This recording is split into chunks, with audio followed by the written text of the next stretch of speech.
Hey, what's up guys? Welcome back to my YouTube channel. In this video, I will be discussing the hauntings behind the Harrisville Farmhouse. So let's get into it. The farmhouse was built in 1736. I did not find who the original owner was, but I did find that the Arnold family lived there, and the family was plagued with death throughout their stay in the house.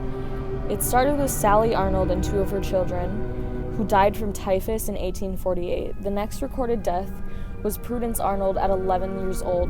She was asked by a 22-year-old man to marry her, but when she said no, he nearly decapitated her.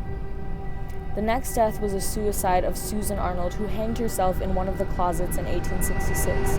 Jarvis Smith, who was a neighbor, he was an alcoholic, and he somehow wandered to the house and died in the barn from an alcohol overdose in 1901. The final death was John Arnold, who committed suicide by poisoning himself in 1911. Fast forward to the winter of 1970 when the Perrin family moved in.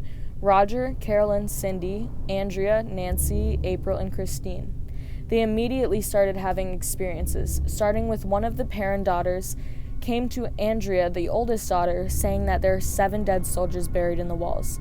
To this day, Andrea Perrin says she has every right to believe there are 7 dead soldiers buried in one of the rock retaining walls behind the house. The family experienced many odd things, such as lights flashing and doors slamming and footsteps throughout the night.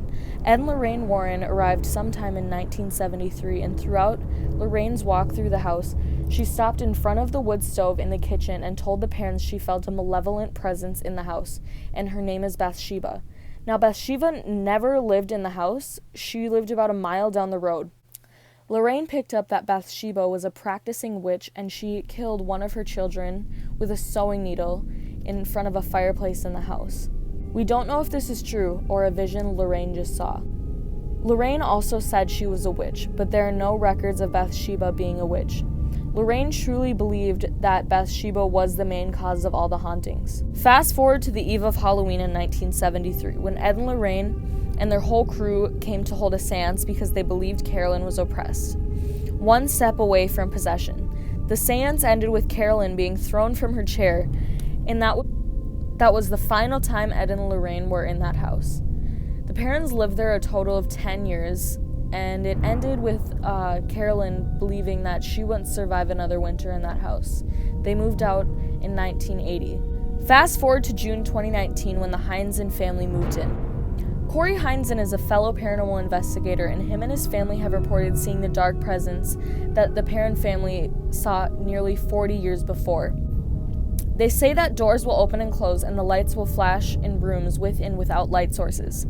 Ghost Adventures has investigated the home, and they state that's the most haunted place they've been. I would strongly recommend watching this episode, as it does have a bunch of information. But that's all I have. So, what do you guys think? Make sure to like and subscribe, and while you're at it, leave a comment. See you later.